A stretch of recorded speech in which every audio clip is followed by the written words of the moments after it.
जरा सोचिए, ईद की रात है, हर तरफ खुशियां हैं। बच्चे नए कपड़े पहने गलियों में खेल रहे हैं। घरों में मेहंदी की खुशबुएं और मिठाइयों की तैयारियां हो रही हैं। और एक माँ अपने बेटे को प्यार से कहती है, बेटा कल ईद है, सुबह जल्दी उठना, नए कपड़े पहनना और साथ में ईदी लेते जाना। लेकिन वो नहीं जानती कि शायद इसका ये आखिरी जुमला हो, क्योंकि अगली सुबह वो बच्चा कहीं नजर नहीं आता।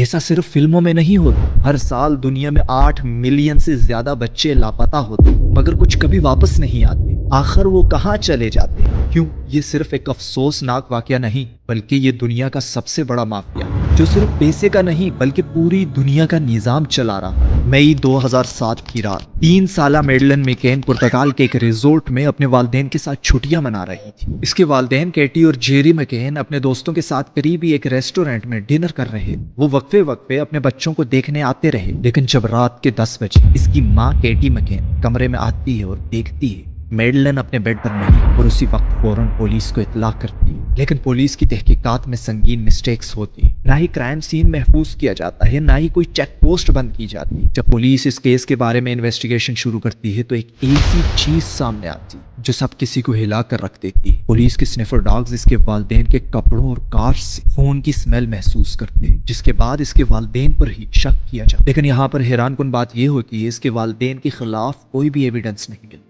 और बाद में इस केस की इन्वेस्टिगेशन के बाद मजीद और थ्योरी सामने आती है। इन्हीं का कहना है कि ये चाइल्ड ट्रैफिकिंग का केस था, लेकिन आज तक इस 3 साला मासूम बच्ची का कोई भी पता नहीं चल सका। और ये केस आज भी दुनिया के सबसे पुरस्कार किडनैपिंग केस में से एक केस समझा जाता है। और इस 3 साला मासूम बच्ची का ये किडनैपिंग केस उस वक्त से लेकर आज तक एक मिस्ट्री बन चुकी। ये कहानी है एक आलमी माफिया जो हर साल हजारों बच्चे बेचता। दुनिया भर में एक खुफिया मार्केट मौजूद है जिसे चाइल्ड ब्लैक मार्केट कहा जाता है। इंटरनेट की सबसे गहरी दुनिया का हिस्सा नहीं, बल्कि दुनिया के सबसे ताकतवर लोगों का बिजनेस है। 2019 में FBI ने एक ऐसी डार्क वेबसाइट को ट्रैक किया जहां लोग बच्चों की लाइव नीलामी करते थे। ये कोई आम चीज नहीं थी, बल्कि इंसानी स्मगलिंग का सबसे बड़ा स्कैंडल बनने वाला। एक हैकर ने जब पुलिस को एक छुपी हुई चाइल्ड ट्रैफिकिंग की एक वेबसाइट का पता दिया, तो जब तहकीक की गई तो पता चलता है ये बच्चे सिर्फ एक मुल्क के नहीं, बल्कि मुख्तलिफ मुल्कों से बच्चों को चुरा कर यहाँ पे लाया जाता है। ये बच्चे सिर्फ गरीब मुल्कों के नहीं, बल्कि यूरोप, अमेरिका और एशिया के अमीर घरों के बच्चे भी इस माफिया का हिस्सा बन चुके। और जब पुलिस इसके बारे में मजीद और तहकीकात करती है तो इन्हें ऐसे नाम मिलते हैं जो दुनिया के सबसे अमीर और ताकतवर लोगों से जुड़े होते हैं। ये सिर्फ चोर, डाकू या मुजरिम नहीं, बल्कि सेलिब्रिटीज और अरबपतियों का नेटवर्क होता है। आपने जेफरी एप्स्टाइन का नाम तो सुना होगा, एक अमेरिकन बिलियनर जो दुनिया भर के अमीर और ताकतवर लोगों के लिए चाइल्ड ट्रैफिकिंग का काम करता है। एप्स्टाइन हजारों की तादाद से बच्चों को किडनैप कर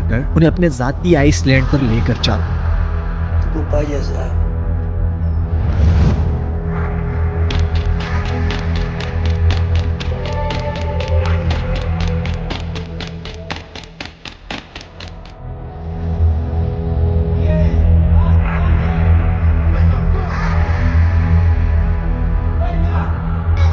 Por favor, llévanos a nuestra casa. ¡Cállese o te rompe el hocico! No, por favor, alguien que nos ayude, por favor. जहाँ पर इन्हें कैप्टिव रखा जाए, जहाँ पर इनके साथ दरिंदों वाला सलूक और इनके साथ जिनसी इस्तेसाल।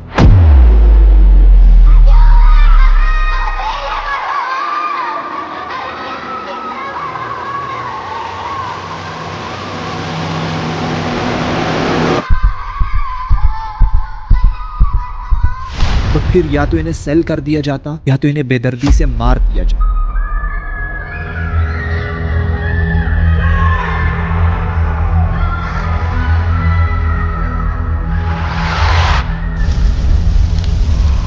और FBI जब एप्स्टाइन को अरेस्ट करती है, इसके पास से एक ब्लैक बुक मिलती है जिसमें दुनिया के सबसे बड़े नाम लिखे होते हैं। USA के साबिक प्रेसिडेंट, बॉलीवुड और हॉलीवुड के स्टार्स और बहुत से सियासतदान इस माफिया से जुड़े हुए हैं।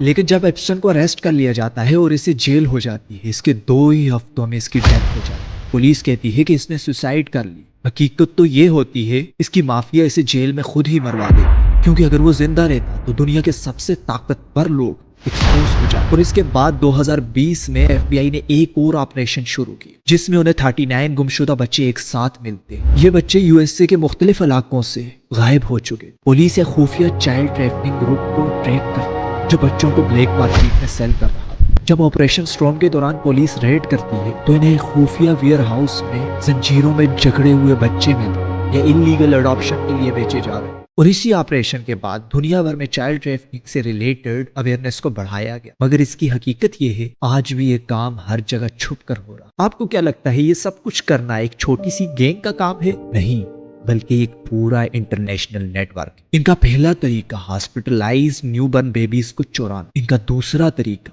ऐसी ऑर्गेनाइजेशंस जहां गरीब और बेसहारा बच्चों के एडॉप्शन के नाम पर सेल कर दिया जाता। इनका तीसरा तरीका ह्यूमन ट्रैफिकिंग रिंग्स जिनमें बच्चे ऑनलाइन बेचे जाते हैं। ये लोग डार्क वेब पर ऑपरेट करते हैं जहां बच्चों की लाइव नीलामी की जाती है। यहाँ पर एक सवाल आता है, आखिर ये माफिया इतना ताकतवर है क्यों? क्या इस माफिया के ताल्लुकात इल्यूमिनाटी जैसे खुफिया ग्रुपों से हैं? क्या ये लोग दुनिया का असल निजाम चला रहे हैं? सोचिए, किसी भी पावर की बुनियाद एक फर्द। अगर आपके पास लोगों को कंट्रोल करने का तरीका हो, इन्हें एलिमिनेट करने का तरीका हो और नए लोग लाने का तरीका हो तो आप दुनिया के असल मालिक बन सकते। और इसी तरह यह माफिया भी दुनिया के कुछ छोटे ग्रुप नहीं बल्कि ये दुनिया की सबसे ताकतवर लोगों की एक स्ट्रेटजी है। मगर यहाँ पर सवाल ये है, क्या हम कुछ कर सकते हैं? हाँ, सबसे पहला कदम अवेयरनेस को बढ़ाना हो। जितने ज्यादा लोग इस बात को जानेंगे ना ही ज्यादा इन माफिया के लिए छुपना मुश्किल हो। आपके पास यहाँ पर दो चॉइस है, या तो सोए रहो, या तो इन सब बातों पर यकीन करो, या तो बिलीव करो ये एक सिर्फ रूमर है और अपने बच्चों की हिफाजत के।